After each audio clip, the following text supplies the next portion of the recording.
출애굽기 11장부터 또 읽어가도록 하겠습니다. 여호와께서 모세에게 이르시기를 내가 이제 한 가지 재앙을 바로와 애굽에 내린 후에야 그가 너희를 여기서 내보내리라. 그가 너희를 내보낼 때에는 여기서 반드시 다 쫓아내리니 백성에게 말하여 사람들에게 각기 이웃들에게 은금 패물을 구하게 하라 하시더니 여호와께서 그 백성으로 애굽 사람의 은혜를 받게 하셨고 또 그 사람 모세는 애굽 땅에 있는 바로의 신하와 백성의 눈에 아주 위대하게 보였더라. 창세기에서 아브라함이 애굽에 갔을 때도 사라를 뺏길 뻔하다가 되찾으면서 이 큰 예물들을 받아가지고 왔었죠. 나중에 그 이삭도 마찬가지죠. 이삭도 아내를 뺏길 뻔하다가 그 보상을 받게 되죠. 결국 그렇게 하나님이 이 하나님의 백성들을 뺏길 뻔하다가 되찾게 되었을 때 그들로부터 이렇게 큰 재물을 받는 이야기들이 창세기에서부터 이제 이어져 오는데 똑같이 지금 11장에서도 이제 출애굽할 때도 그런 일들이 있을 것이다라고 말씀을 하시죠. 여기서 뭐 재물을 받는 것이 어떤 의미이냐는 이제 두 번째이고 가장 중요한 것은 뭐냐면 그렇다면 이 앞에서 이미 보여주었던 사건들 아브라함이 애굽에 갔던 아브라함을 하나님이 온전히 이렇게 되찾아 오시고 또 블레셋 땅에 갔을 때 그 리브가를 빼앗길 뻔했던 이삭의 아내를 또 온전히 되찾게 하시는 하나님, 이것들이 결국은 이 출애굽의 사건과 그대로 이어져 있다라고 하는 거죠. 그리고 이 출애굽의 사건은 나중에 이제 이스라엘 역사를 쭉 거슬러 이제 뒤로 가면 바벨론에서부터 돌아오는 이스라엘의 모습으로도 이제 이어집니다. 그 이스라엘 백성들이 바벨론에서 돌아올 때도 그냥 오지 않아요. 그들이 바벨론에서 많은 그 재화들을 가지고 나옵니다. 그래서 그것들을 가지고 나오는 이유는 뭐냐면 이거 가지고 가서 너희들 성전을 세워라 하는 것이었어요. 그러니까 이스라엘 백성들이 자기 고향으로 돌아가면 뭐 아무것도 가진 게 없잖아요. 그래서 이제 그 나라를 재건해야 되는데 가장 먼저 재건한 것이 뭐예요? 성전이거든요. 그것을 성전을 재건하는데 그 쓰여질 재물들을 바벨론에서 이제 받아가지고 오게 되는 겁니다. 근데 결국 이런 것들은 다 연결되어 있는 거죠. 그래서 결국 이 이스라엘 역사 안에서 포로된 곳에서 돌아올 때 무엇을 해야 하느냐? 성전을 먼저 세우고 그들의 성전을 세운다는 것은 그들의 믿음을 되찾고 다시 믿음을 세운다는 이야기거든요. 그러니까 여기서 창세기나 출애굽기에서 계속 재물을 받아 나오는 이야기들이 이어지고 결국 이것이 출애굽기로 이어지고 또 제2의 출애굽인 이제 포로기에서 돌아오는 사건으로도 이어지게 되는데 결국 이런 것들이 이제 하나로 일맥상통하는 이야기로 이어지고 있다는 것을 이제 알아야 되겠고 결국 이런 이야기에서 돌아오는 이스라엘 백성들, 가나안으로 향해 오는 이스라엘 백성들, 그들은 다시 에덴을 회복하고 하나님의 품으로 돌아오는 백성들인데 그들에게 중요한 것이 무엇이냐? 그것은 그들의 믿음을 다시 세우는 것이다라고 하는 이야기예요. 그러니까 하나님은 은혜를 베풀어 주시죠. 그러면 은혜를 받은 사람들은 어떻게 해야 되는 거예요? 그 은혜 베풀어 주신 하나님을 온전히 믿을 수 있어야 돼요. 그리고 그 믿음이라고 하는 것은 구약에서 언제나 하나님의 말씀에 대한 순종으로 이제 드러나게 됩니다. 자, 4절부터 또 읽어가겠습니다. 모세가 바로에게 이르되 여호와께서 이와 같이 말씀하시기를 밤중에 내가 애굽 가운데로 들어가리니 애굽 땅에 있는 모든 처음 난 것은 왕 위에 앉아있는 바로의 장자로부터 맷돌 위에 있는 몸종의 장자와 모든 가축의 처음 난 것까지 죽으리니 애굽 온 땅에 전무후무한 큰 부르짖음이 있으리라. 그러나 이스라엘 자손에게는 사람에게나 짐승에게나 개 한 마리도 그 혀를 움직이지 아니하리니 여호와께서 애굽 사람과 이스라엘 사이를 구별하는 줄을 너희가 알리라 하셨나니 왕의 이 모든 신하가 내게 내려와 내게 절하며 이르기를 너와 너를 따르는 온 백성은 나가라 한 후에야 내가 나가리라 하고 심히 노하여 바로에게서 나오니라. 여호와께서 모세에게 이르시기를 바로가 너희의 말을 듣지 아니하리라. 그러므로 내가 애굽 땅에서 나의 기적을 더하리라 하셨고 모세와 아론이 이 모든 기적을 바로 앞에서 행하였으나 여호와께서 바로의 마음을 완악하게 하셨으므로 그가 이스라엘 자손을 그 나라에서 보내지 아니하였더라. 자, 여기서도 이제 중요한 것은 구별하신다고 하는 거예요. 자, 그런데 아까 이야기 드린 것처럼 4장에서 하나님이 너희들이 내 장자를 억류하고 있기 때문에 내가 너희들의 장자를 치겠다, 그렇게 말씀하시죠.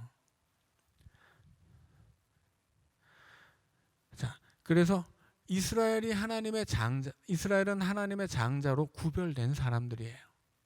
자, 그래서 하나님이 애굽 사람과 이스라엘 사이를 구별했다라고 하는 것이 되게 중요합니다. 앞으로 이것은 계속해서 중요해요. 왜냐하면 구별이라고 하는 것은 거룩의 본질이거든요. 구별이 거룩의 본질이에요. 하나님이 창조주로서 피조물과 구별되는 것, 그것이 하나님의 거룩이고, 이스라엘 백성들이 세상의 문 민족 가운데 하나님의 백성으로 구별되는 것, 그것이 이스라엘 백성의 거룩이거든요. 그래서 이 거룩이라고 하는 것, 이 구별이라고 하는 것은 이제부터 시작인데, 앞으로 이스라엘 백성들은 하나님 앞에서 하나님에 의해 구별된 백성이기 때문에 본인들이 하나님 손에 구별되었을 뿐만이 아니라 스스로도 구별된 삶을 살 수 있어야 된다 하는 이야기입니다. 자, 이제 12절로 가면 유월절 이야기가 나옵니다. 자, 유월절이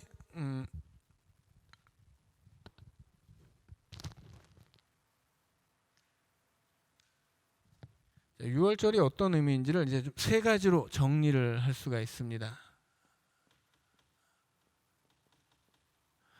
유월절은 첫째는 속죄예요. 자, 둘째는 정결이고요. 셋째는 성별입니다. 자, 속죄라고 하는 것은 말하자면 구속이라고 할 수도 있겠죠. 자, 속죄라고 하는 것은 유월절의 가장 중요한 행사는 뭐냐면 어린 양을 잡는 거예요. 어린 양을 잡는데 이 어린 양을 잡아서 먹는 것인데, 아주 특이하게도 이것을 이 12장 뒤에 가면 유월절 제사라고 합니다. 그러니까 말하자면 이 유월절은 절기이고, 이 유월절 절기에서 가장 중요한 건 유월절 식사예요.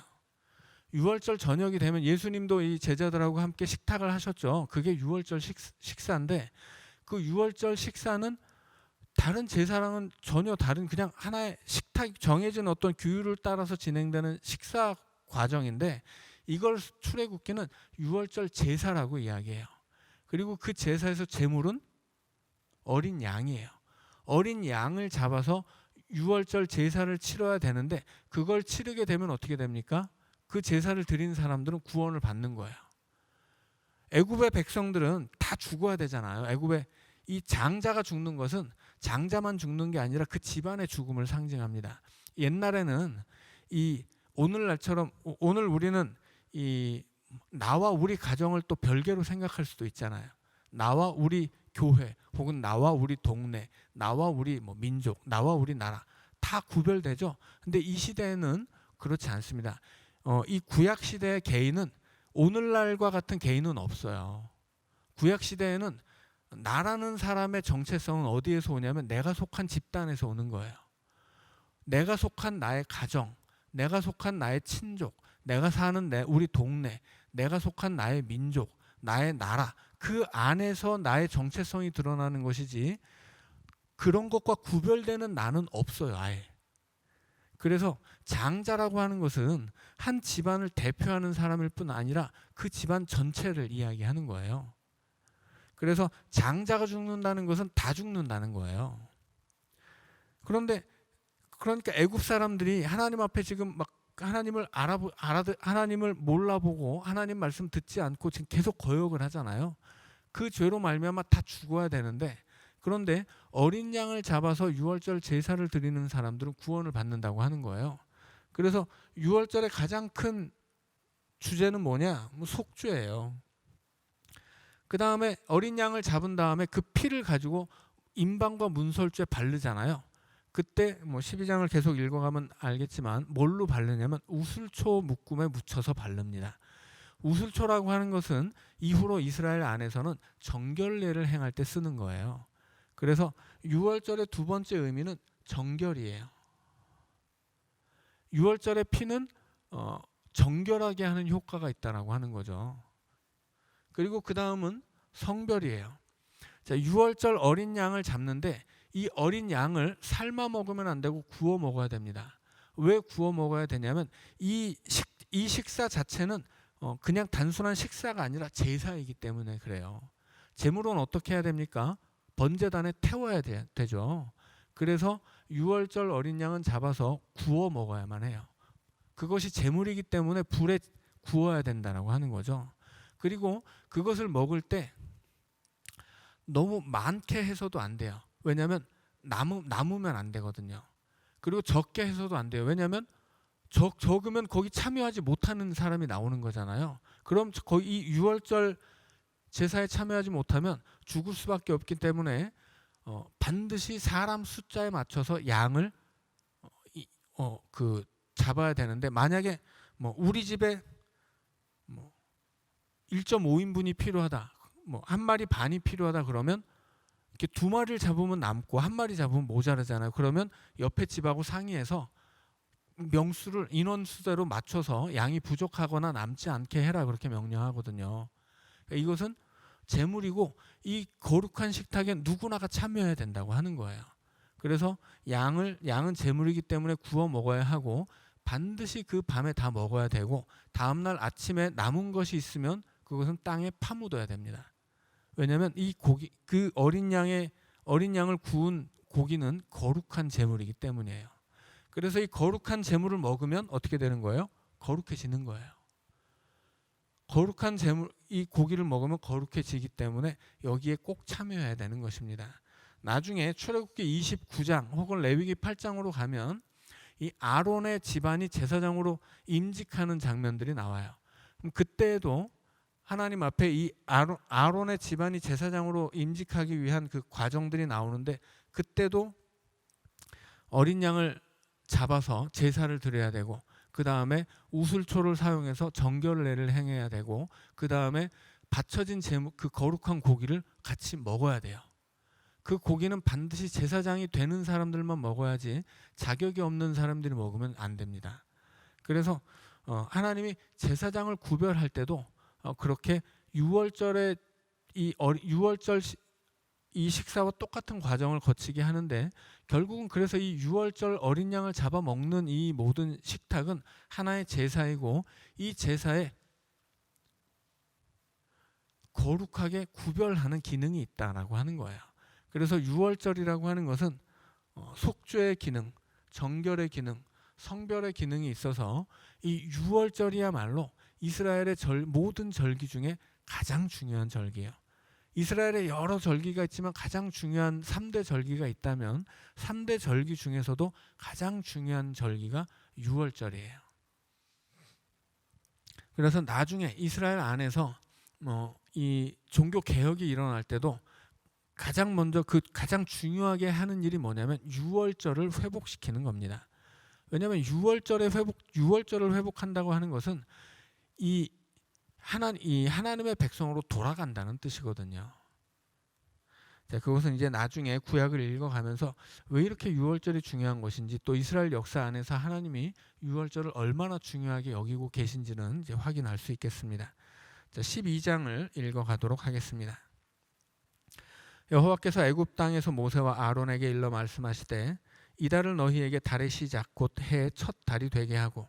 자, 유월절은 얼마나 중요한 것인지, 이 달을 이제 앞으로는 이 유월절이 행해지는 달을 새해 첫 달로 삼아라, 새해의 시작으로 삼으라고 하신 거예요. 이것은 한 해의 시작일 뿐만이 아니라 하나님의 구원의 시작이고 너희들이 살아갈 믿음의 삶의 시작이고 하나님의 백성으로 살아가는 그 역사의 시작이라고 하는 것을 유월절을 통해 알려주시는 것입니다.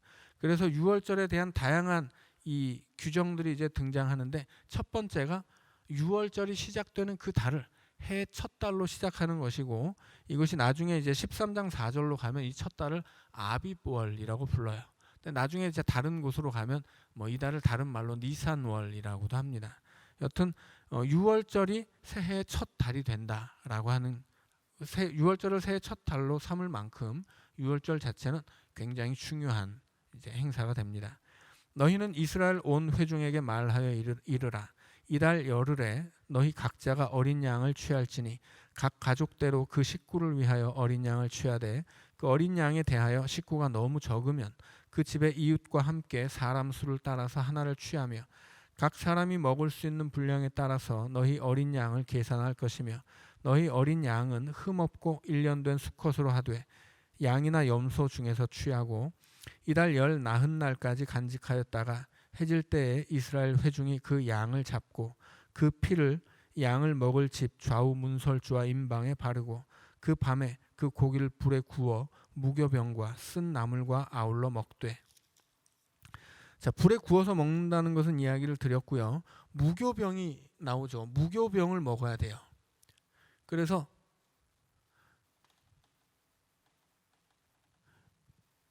아비부월, 그러니까 첫 달에 유월절을 치를 때는 그 첫 달에 열흘이 되면 1월 10일이 되면 양을 골라야 됩니다. 하나님께 바칠 유월절 제사에 쓸 양을 구해야 돼요. 그리고 그 양을 절대로 부족하게 구하면 안 돼요. 다 같이 참여해야 되기 때문에. 그래서 나흘 동안 고른 양을 잘 고르고 그걸 보관했다가 열 나흔 날 14일 밤에 그 양을 먹으라고 하죠. 그날이 유월절입니다. 그날이 유월절이고 그 다음 날부터는 무교절이에요. 7일 동안 무교절을 행하는데 무교절이라고 부르는 이유는 무교병을 먹기 때문이에요. 무교병은 말하자면 그 이스트를 넣지 않은 거죠. 그러니까 부풀지 않도록 이스트를 넣지 않은 것이 이 무교병이에요. 근데 무교병을 먹어야 되는 이유가 뭐냐면 말하자면 누룩이죠. 이스트가 누룩을 넣고 떡을 만들면 어떻게 해야 돼요? 누룩을 넣으면 숙성을 시켜야 돼요. 숙성하는 시간이 길죠. 그런데 유월절 식사는 어떻게 해야 되냐면 금방 떠날 것처럼 신을 신고 옷을 다 입고 지팡이 들고 뭐 허리띠 꽉 매고 신발 신고 금방 떠날 것처럼 옷을 차려입은 다음에 먹어야 돼요. 그러니까 우리는 속히 여기서 떠나가야 된다라고 하는 걸 이제 그 식사 자리에서 확인하는 거거든요. 그러니까는 이 누룩을 넣어서 숙성을 시킬 시간이 없는 거예요. 그래서 누룩 넣지 말고 무교병으로 먹어야 된다고 하는 것입니다. 그래서 유월절이 시작되는 첫날에는 집안에서 누룩을 아예 없애버려야 돼요. 누룩을 없애버림으로써 우리는 나그네야. 우리는 여기 있으면 안 되는 사람들이야. 우리는 떠나야 돼. 우리는 광야로 가야 돼. 우리는 하나님의 인도하심을 따라 광야로 나가서 이제 하나님 백성 돼야 돼. 우린 더 이상 애굽의 노예가 아니야. 이거를 확인시켜 주는 것이 유월절과 유월절에서 이어지는 무교절이에요. 그래서 말하자면 유월절은 하루예요. 유월절은 하루고 그 다음에 뒤에 이어지는 7일이 무교절입니다. 그러면 처음에 하루를 시작되는 이 하루는 안식일이에요. 안식일이고 뒤에 끝나면 이 7일의 마지막 날도 이제 안식일입니다. 그래서 총 이제 6월절부터 무교절이 끝날 때까지 총 8일이죠. 안식일에 시작해서 안식일에 끝나는 거예요. 그런데 이 6월절이 시작할 때 첫날 이 누룩을 다 없애고 그날 저녁에 미리 정해놓은 양을 잡아서 가족들이 이제 식사를 하고 그리고 그 다음 날이 되면 남은 것은 다 땅에 묻어버려야 돼요. 그러니까는 이 두고두고 먹을 생각을 하지 말라고 하는 거죠. 이건 역시도 우리가 떠나야 된다는 것을 알려주는 이야기입니다. 그러니까 하나님이 굳이 이런 방법들을 쓰는 것은 이것은 다 하나님이 계획하고 뭔가를 교육하기 위한 방법이에요. 그래서 신명기로 넘어가면 이 6월절에 먹는 이 무교병을 신명기 16장 3절로 가면 고난의 떡이라고 불러요. 그러니까 이스라엘 백성 이 무교병은 또 이스라엘 백성들이 애굽에서 그 살면서 당했던 그 고난을 상징하는 떡이기도 해요. 그리고 그 고난의 상징 중에 하나가 바로 뒤에 나오는 쓴나물이죠. 양과 함께 떡을 먹는데 부풀리면 안 되고 그리고 쓴나물과 함께 먹어야 됩니다. 그러니까 이 애굽의 고통이 얼마나 심했던지 그것을 우리가 기억해야 한다라고 하는 것이죠. 그래서 이 6월절 곳곳에 그렇게 애굽의 노예로 살았던 고난의 세월이 스며들어 있고 거기서 구원하신 하나님의 은혜, 거기서 구원하신 하나님의 능력, 인도하심, 그때 우리가 알았던 하나님의 모습이 여기 녹아 들어가 있는 거예요. 그래서 유월절을 지키는 것이 이스라엘 백성들에게는 믿음을 지키는 일이 되고 하나님을 알아가는 일들이 되는 것입니다.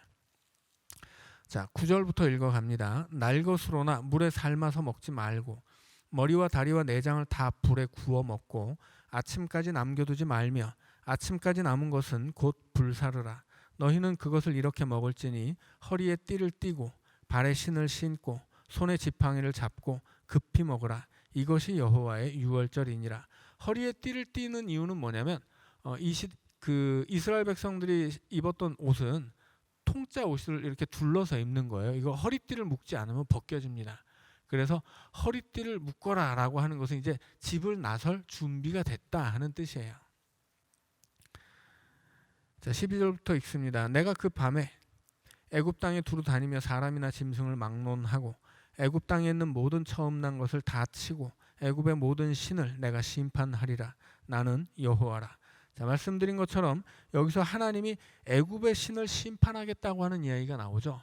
그런데 그 애굽의 신과 싸우고 그들을 그 신을 심판하는 것은 이 10번째 재앙이에요. 그러니까 첫 번째부터 9번째까지는 그런 얘기가 없죠. 그래서 너무 무리하게 애굽의 신들을 그 10번째 재앙 안에 애굽이 섬겼던 신을 이렇게 집어넣는 것은 사실은 너무 무리한 일이고, 그리고 실제로 그렇게 정확하게 매치가 되지도 않거든요.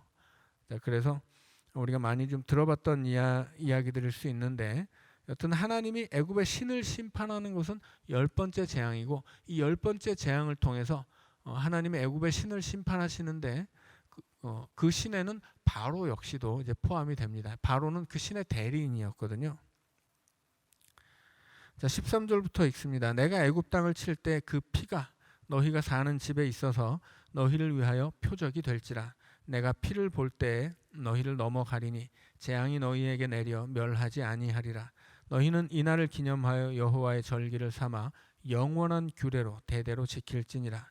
자, 하나님이 명령하시죠. 영원히 지켜야 한다. 왜 영원히 지켜야 돼요? 이 유월절 규례로 말미암아 이스라엘 백성들은 하나님의 백성이 될 수 있기 때문입니다. 자, 15절부터 읽습니다. 너희는 이랫 동안 무교병을 먹을지니 그 첫날에 누룩을 너희 집에서 제하라. 무릇 첫날부터 일곱째 날까지 유교병을 먹는 자는 이스라엘에서 끊어지리라. 너희에게 첫날도 성회요 일곱째 날에도 성회가 되리니 너희는 이 두 날에는 아무 일도 하지 말고 각자의 먹을 것만 갖출 것이니라. 자, 첫날도 성회인데 일곱째 날도 성회죠. 여기서 일곱째 날은 무교절의 일곱째 날이에요. 그러니까는 일주일이 7일이잖아요. 그래서 첫날이 성회면, 첫날이 안식일이면 7일째 되는 날은 안식일이 될 수가 없는데, 여기서 이제 무교절의 7일째를 이야기하는 것입니다. 자, 그래서 유월절은 무교절과 붙어 있는데 이것이 붙어 있기 때문에 그냥 하나로 퉁쳐서 유월절이라고 부르는 것이 보통입니다. 자, 17절 말씀입니다. 너희는 무교절을 지키라. 이날에 내가 너희 군대를 애굽 땅에서 인도하여 내었음이니라. 그러므로 너희가 영원한 규례로 삼아 대대로 이날을 지킬지니라. 첫째 달 그달 열 나흔 날 저녁부터 21일 저녁까지 너희는 무교병을 먹을 것이요 이래 동안은 누룩이 너희 집에서 발견되지 아니하도록 하라.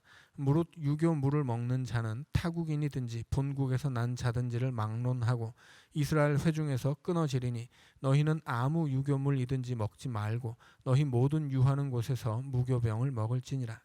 자, 여기서 유교물, 그러니까 누룩이 들어간 걸 먹으면 타국인이든지 본국에서 난 자든지 막론하고 이렇게 얘기를 하죠. 그러니까 뭐냐면 유월절을 지킬 때 이스라엘 자손만 지금 그 대상이 되는 게 아니라고 하는 얘기를 지금 여기서 하고 있는 거예요. 그러니까 하나님의 구원이라고 하는 것은 구약에서도 지금 출애굽이라고 하는 것은 하나님의 구원의 역사가 지금 처음으로 보여주는 사건인데 여기서조차 이방인들이 그 하나님의 구원의 대상으로 포함되어 있다고 하는 거예요. 그러니까는 하나님이 이스라엘만의 하나님, 아주 편협하고 어떤 민족만 사랑하는 하나님, 이런 게 전혀 아니라고 하는 거죠. 자, 21절부터 또 읽습니다. 모세가 이스라엘 모든 장로를 불러서 그들에게 이르되 너희는 나가서 너희의 가족대로 어린 양을 택하여 유월절 양으로 잡고 우슬초 묶음을 가져다가 그릇에 담은 피에 적셔서 그 피를 문 임방과 좌우 설주에 뿌리고 아침까지 한 사람도 자기 집 문 밖에 나가지 말라. 여호와께서 애굽 사람들에게 재앙을 내리려고 지나가실 때 문 임방과 좌우 문설주의 피를 보시면 여호와께서 그 문을 넘으시고 멸하는 자에게 너희 집에 들어가서 너희를 치지 못하게 하실 것임이니라.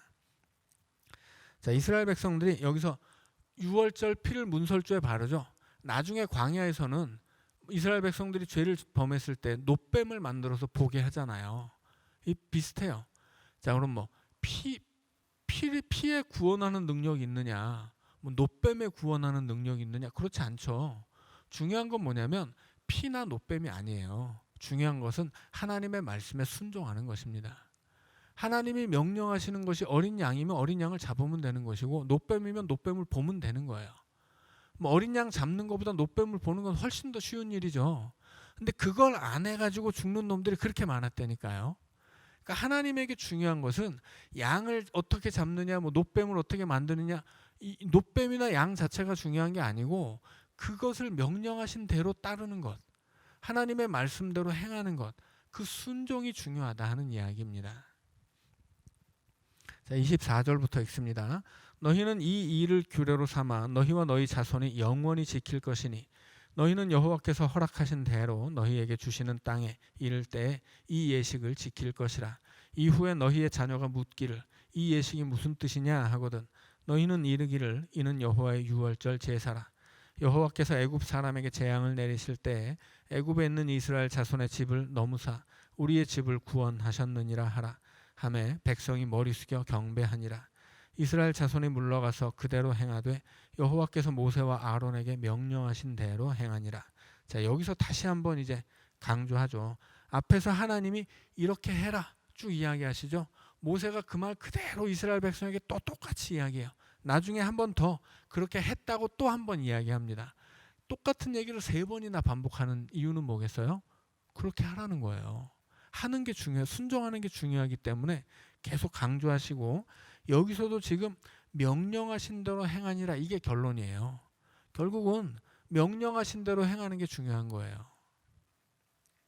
자, 그리고 이제 열째 재앙이 이제 실제로 일어납니다. 29절부터 읽습니다. 밤중에 여호와께서 애굽 땅에서 모든 처음 난 것 곧 왕위에 앉은 바로의 장자로부터 옥에 갇힌 사람의 장자까지와 가축의 처음 난 것을 다 치심에 그 밤에 바로와 그 모든 신하와 모든 애굽 사람이 일어나고 애굽에 큰 부르짖음이 있었으니 이는 그 나라의 죽임을 당하지 아니한 집이 하나도 없었음이었더라. 밤에 바로가 모세와 아론을 불러서 이르되 너희와 이스라엘 자손은 일어나 내 백성 가운데에서 떠나 너희의 말대로 가서 여호와를 섬기며 너희가 말한 대로 너희 양과 너희 소도 몰아가고 나를 위하여 축복하라 하며 애굽 사람들은 말하기를 우리가 다 죽은 자가 되도다 하고 그 백성을 재촉하여 그 땅에서 속히 내보내려 하므로 그 백성이 발교되지 못한 반죽 담은 그릇을 옷에 싸서 어깨에 매니라. 이스라엘 자손이 모세의 말대로 하여 애굽 사람에게 은금 패물과 의복을 구하매 여호와께서 애굽 사람들에게 이스라엘 백성에게 은혜를 입히게 하사 그들이 구하는 대로 주게 하심으로 그들이 애굽 사람의 물품을 취하였더라. 이스라엘 자손이 라암셋을 떠나서 숫곳에 이르니 유아 외에 보행하는 장정이 60만 가량이요 수많은 잡족과 양과 소와 심이 많은 가축이 그들과 함께 하였으며 그들이 애굽으로부터 가지고 나온 발교되지 못한 반죽으로 무교병을 구웠으니 이는 그들이 애굽에서 쫓겨남으로 지체할 수 없었음이며 아무 양식도 준비하지 못하였음이었더라. 자, 여기서 이제 아무 양식도 준비하지 못했다라고 하죠. 자, 그래서 하나님이 이 백성들에게 만나를 내려주세요. 그러니까 이 사람들이 이것저것 많이 가지고 나와서 자기들이 가지고 있는 것으로 먹었으면 하나님의 은혜를 그만큼 누릴 수가 없죠. 이 백성들은 광야로 나가게 되면 이제 하늘에서 내릴 만나를 먹게 되는데 그것이 가나안 땅에 도착할 때까지 내립니다. 그래서 이후로 이스라엘 백성들은 자기가 준비한 양식 대신 하나님이 준비한 양식을 가지고 먹고 살아요. 가나안에 도착할 때까지. 이 가나안에 향한 여정이 바로 오늘 우리가 살아가는 이 세상인 거죠. 하나님 나라에 도착할 때까지 우리는 하늘로부터 내리는 만나와 같은 은혜를 먹고 사는 거예요. 그것이 날마다 내려서 어제 먹은 것처럼 오늘도 먹이고, 하나님이 오늘 먹인 것처럼 내일도 먹이신다 하는 거죠. 결국 그 하나님의 은혜를 받아 먹고 사는 사람들이 하나님의 백성인 거죠. 자, 40절부터 읽습니다. 이스라엘 자손의 애굽에 거주한 지 430년이라 430년이 끝나는 그날에 여호와의 군대가 다 애굽 땅에서 나왔은즉 이 밤은 그들을 애굽 땅에서 인도하여 내심으로 말미암아 여호와 앞에 지킬 것이니 이는 여호와의 밤이라 이스라엘 자손이 다 대대로 지킬 것이니라. 자, 한 가지 중요한 부분이 있죠. 여호와의 군대라고 하는 말이 이렇게 반복되고 있어요. 밑줄을 한번 쳐보세요. 지금 본래는 여호와의 군대가 아니죠. 이 사람들은 지금 애굽의 노예예요. 이 애굽의 노예들이 군사 훈련을 받은 적도 없고 가지고 있는 무기가 있는 것도 아니에요. 그럼에도 불구하고 이 사람들은 하나님의 군대죠. 왜냐하면 앞으로 이 하나님의 인도하심을 따라서 가나안 땅에 가게 되면 하나님의 군대가 되어서 그 땅에 그 죄악을 가득 채운 이방 족속들을 물리쳐야 하거든요. 그 하나님이 약속하신 땅을 이제 점령할 하나님의 군대가 돼야 되는 거예요. 그러니까 결국 이제 하나님의 백성이라고 하는 것은 하나님이 사용하실 목적이 있다라고 하는 거죠. 지금 하나님의 백성에게 하나님이 베풀어 주실 은혜만 계속 나오고 있는데 앞으로 하나님의 백성들이 해야 할 일도 있다라고 하는 거예요. 그러니까 그것이 뭐예요? 그게 사명이죠. 자, 43절부터 읽습니다. 여호와께서 모세와 아론에게 이르시되 유월절 규례는 이러하니라. 이방 사람은 먹지 못할 것이나 각 사람이 돈으로 산 종은 할례를 받은 후에 먹을 것이며 거류인과 타국 품꾼은 먹지 못하리라. 자, 이방 사람은 안 돼요. 그러나 이방 사람들 중에서도 돈으로 사서 종이 된 사람들, 그리고 할례를 받으면 참여할 수 있다 하는 거죠. 근데 사실은 이게 지금 이스라엘 백성들이 여기서 지금 애굽의 노예잖아요. 애굽의 노예가 또 무슨 종을 들였겠어요? 애굽의 노예에게 또 다른 노예가 있습니까? 그런 게 아니죠. 지금 이 이야기는 아주 먼 훗날 이스라엘 백성들이 기록하는 거예요. 그런데 유월절에 관한 이야기를 출애굽을 통해서 다시 한번 확인하고 출애굽 사건 속의 유월절 이야기를 이제 좀 더 자세하게 기록하느라고 이 역사를 기록했던 시점에서 이제 기록하면서 그 시절에는 이제 이스라엘 안에 종들도 있거든요. 거류민들도 있고 그들 중에서 이스라엘 가나안에 도착해서 살아가는 와중에 그 땅에서 뭐 외국에서 온 사람도 있고 그 중엔 뭐 종이 된 사람들도 있는데 여튼 이 땅에 살아도 그냥 외국인은 안 되고 우리와 함께 사는 사람, 우리의 종이 되어서 한 가족이 된 사람, 그리고 그 중에서도 할례를 받은 사람은 유월절에 참여할 수 있다라고 하는 거예요. 그리고 결국은 이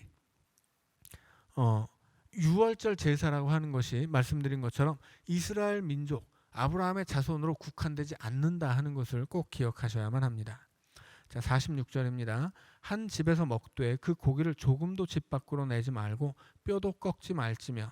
그래서 예수님도 요한복음에 보면 뼈가 꺾이지 않죠. 예수님이 그 보통 십자가에 죄수가 달렸을 때 죽는 것을 확인할 때 다리를 꺾어요. 특별히 그때는 유월절을 앞두고 있었기 때문에 유월절이 되면 사람을 죽이지 못하거든요. 그래서 그 예수님이 매달린 날이 요한복음에서 유월절 전날이기 때문에 이 다음날 유월절이 되기 전에 예수님이 죽어야 되니까 저 계속 매달아 놓지 말고 그냥 죽이자라고 건의를 하거든요. 그래서 죽은 것을 확인하느라고 그 예수님 옆에 좌우에 매달린 십자가의 죄수들은 다리를 꺾습니다. 가만히 있으면 죽은 것이고 안 죽은 놈도 다리를 꺾으면 죽겠죠. 그런데 예수님만은 다리를 꺾지 않아요. 왜냐하면 요한복음에서 예수님은 유월절 어린 양으로 죽으시거든요. 그래서 예수님은 옆구리를 창으로 찌릅니다. 똑같은 십자가 죄수인데 예수님만 옆구리 창으로 찌르는 이유는 예수님이 유월절 어린 양으로 죽으시기 때문에 다리가 꺾여서는 안 되기 때문이에요. 그래서 예수님은 그 옆구리를 창으로 찔러서 죽은 것을 이제 확인했다라고 하는 것이 요한복음의 기록입니다. 8절 읽습니다. 너희와 함께 거류하는 타국인이 여호와의 유월절을 지키고자 하거든 그 모든 남자는 할례를 받은 후에야 가까이 하여 지킬지니 곧 그는 본토인과 같이 될 것이나 할례 받지 못한 자는 먹지 못할 것이니라. 본토인에게나 너희 중에 거류하는 이방인에게 이 법이 동일하니라 하셨으므로 온 이스라엘 자손이 이와 같이 행하되 여호와께서 모세와 아론에게 명령하신 대로 행하였으며 바로 그날에 여호와께서 이스라엘 자손을 그 무리대로 애굽 땅에서 인도하여 내셨더라. 아멘. 48절에서 49절에서 본토인에게나 이방인에게나 법은 동일하다 그렇게 이야기하죠. 그러니까 유월절 규례는 똑같은 거예요. 유대인에게나 이방인에게나. 그래서 하나님의 이 구원은 누구에게나 열려 있는 것이고 누구나 원하면 하나님의 백성이 되어서 유월절 제사에 참여할 수 있다는 것이죠. 자, 이제 13장부터는 이제 무교절 이야기가 나오고요. 이제 본격적으로 애굽에서 탈출하는 이야기가 나오는데 여기서부터 이제 다음 시간에 하도록 하겠습니다. 오늘은 기도하고 여기까지 하겠습니다.